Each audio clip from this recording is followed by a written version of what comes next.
quick range finding drill for you to know how you can switch between a longer range jab centric position up to a more squared on two-fisted fighting position. So first, to get yourself into a nice perfect jabbing range, one of my recommendations is imagine this punch bag for my target. I'm going to turn side arm away from it with what would be my lead hand, which I'm going to use my left just because most of you will be orthodox, although I am southpaw. And essentially I'm going to do star jumps, right? Jumping jacks if you're a Yank. So star jumps happen at the apex of my star jump, where I just touch the pad here, just touch the bag. What I'm going to do is leave the foot that correlates with this hand facing where it is, and my rear foot is going to turn. So if you imagine I've gone from here, a completely parallel jumping jack, star jump. I'm going to keep this foot as it is, and the rear foot I'm going to turn to face. I'm going to have this hand open, and I'm going to have this in my boxing position. Now this range finds me perfectly for a long range jab, because I can use the transfer of my weight and my knees to get in and out of shot. And that puts me at kind of perfect scientific jab range. Bang, bang, bang. So from the star jump, the apex of the star jump, turn the rear foot towards the opponent.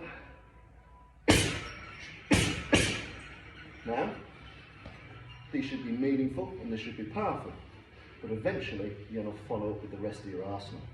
So let's imagine we fired off some stinging jabs.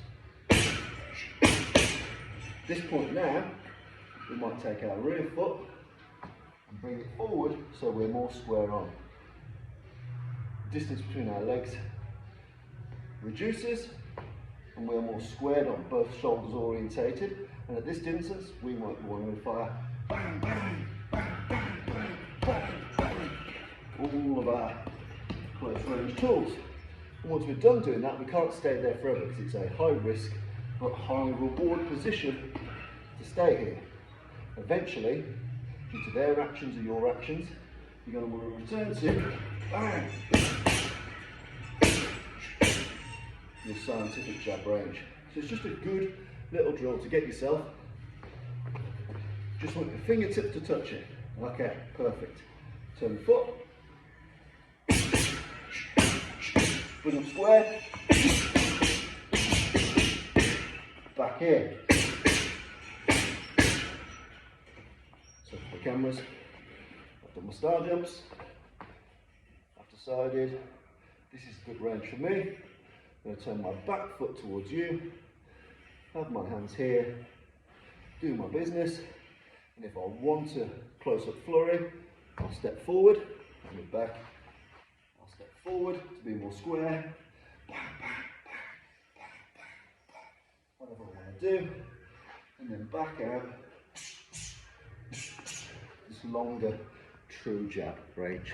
So, star jump drill is a really good way to get yourself into a position where you're more side on. And why you want to be more side on at that range is if I'm square, that's the limit.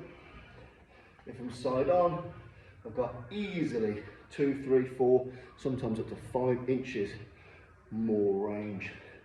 So if I'm using the full extent of my shoulder, as I should be doing, I can get some real range, some real source, some real power onto that jab. So know your true jabbing range here, and know your true fighting range where you want to be much squarer on, because I want to deploy readily 2 tools. When I'm squared on, it's because I want to put 2 fists into play. When I'm side on, it's because I want to scientifically jab at my perfect range.